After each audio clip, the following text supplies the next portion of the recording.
Hello, everyone. Welcome to United and Everything Football. This is our AFCON daily series that we've put together for you. Thank you so much for joining us. This is episode 3 of our AFCON daily. We are grateful to you for your time, for joining us here on our AFCON daily series. Yesterday we did a preview of Group C. Today we'll be doing a preview of Group D. And remember to hit the subscribe button and hit the notification bell as well if this is your first time here. We really appreciate that. We're looking forward to that.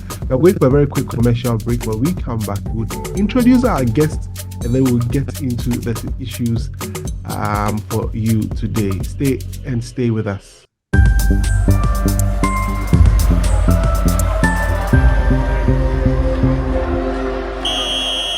All right, thank you so much and welcome back to the AFCON Daily on United and Everything Football. Today we are joined by a very good friend of ours, Michael Akomia, the Messiah. If you watch this channel a lot, you see him a lot here with us every single time.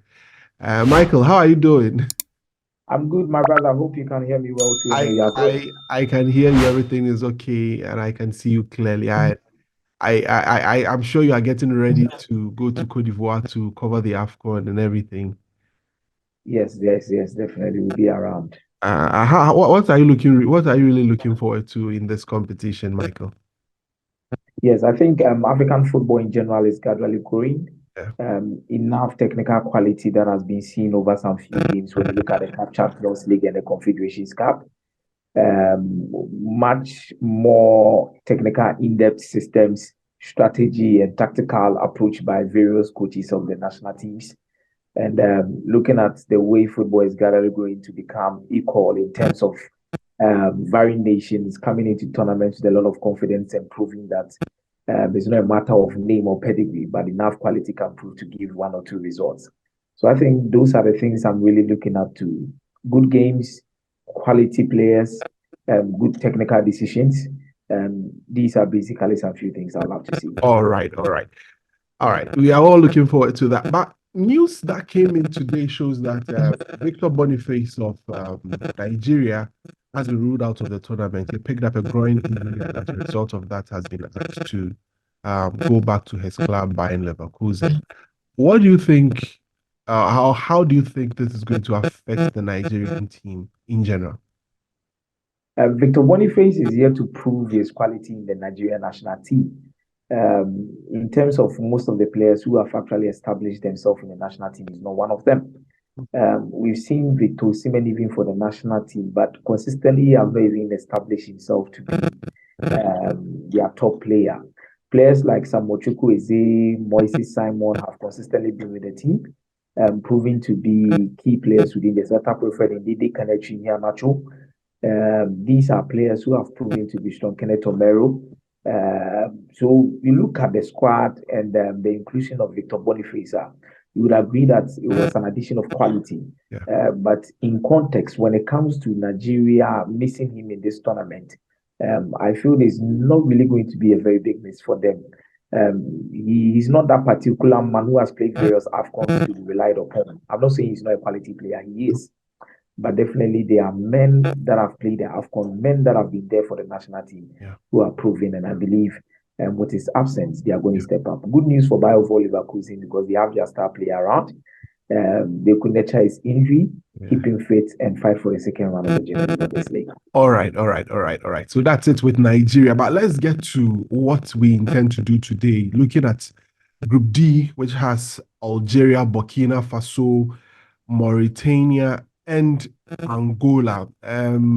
We all know Algeria, the team. So we'll first focus on the two big teams in this group. Definitely, that is Algeria and Burkina Faso. Then we'll look at the teams that can likely or are likely to cause havoc in this group and all of that. Now, let's focus on Algeria, a team that has been very consistent at the Africa Cup of Nations, won the last two editions. They suffered from what the champions of the African Cup, suffer from after they've won the competition. They come in and perform abysmally or poorly. The last edition of the Cup, we expected a lot from them. Unfortunately, they couldn't, make a mark because we saw them as a team that was rising, but unfortunately couldn't do much. What do you make of this experienced Algerian team? Because if you look at the list of players that they are coming with, they still have a lot of experience and have even added a lot more quality to it. What's your thoughts on that? Yes, I've always said that this AFCON, four things are going to be the determinant factors: Yeah. quality, experience, form, and mentality. I believe Algeria, what happened in 2021, they had enough quality, they had enough experience, but I think they had an issue with mentality. Yeah. They felt they were on top of Africa, they have enough men to deliver, and the tournament actually shocked them and they were out throughout the group stage. Mhm. If you look at their entire history, I think their most successful period had come in the 1990s, where they won the AFCON. But it started in 1980, where they only missed out on the semis, where the kind of issue was.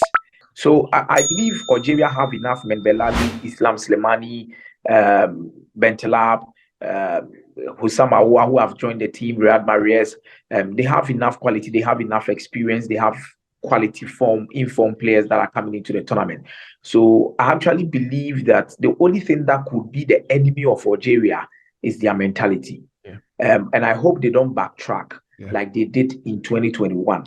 I know there was so much hurt they couldn't qualify for the World Cup, Yeah. but I think they are in a good shape. They have the men, they have quality, they have experience, they have everything they need for this tournament.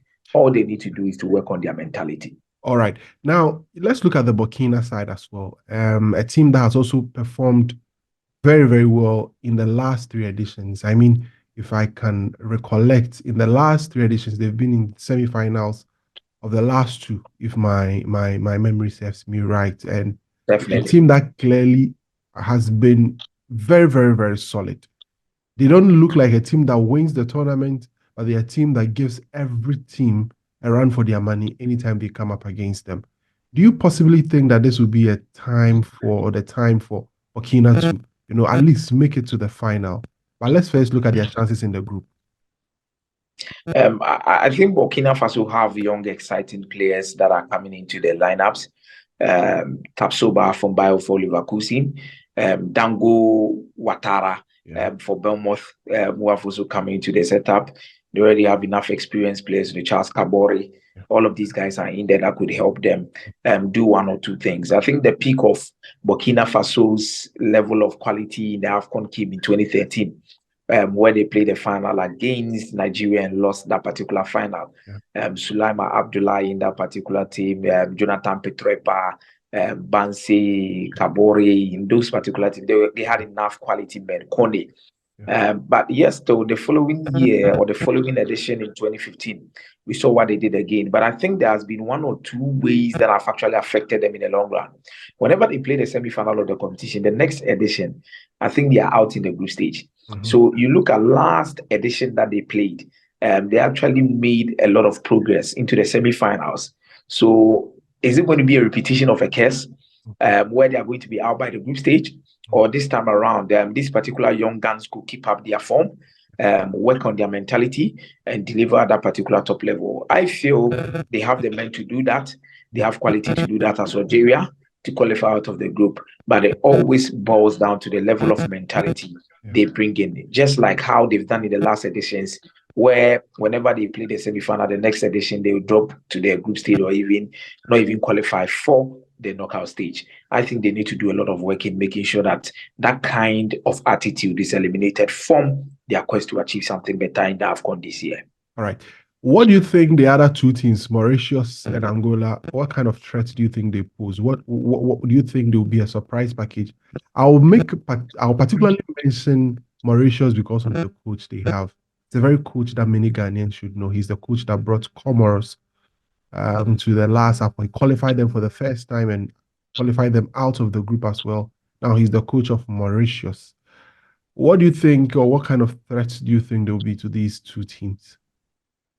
Mauritania in their entire history is coming to the AFCON, I think for the third time. And you look at Angola, who have been there, their best performance in the AFCON have been in 2010, and in some way, some I think 2004, where they're coming in. But I believe the peak of expectations for their national team came in 2010, where they lost to Ghana in the quarterfinals. Yeah. And since then, they've not been the same again. Coming into this AFCON, losing some key players. Under Costa, we've seen him say that his position can be given to another person. Izola doesn't want to leave his position at Fiorentina, come to Angola, and a whole lot of problems going to occur. All right, so that's how we end this edition of AFCON Daily for today. Remember to hit the subscribe button and hit the notification bell. Thank you very much, Michael Akumia, the Messiah, for joining us for this edition of AFCON Daily. We are grateful to you. We'll see you same time tomorrow on the same channel. Have a great time.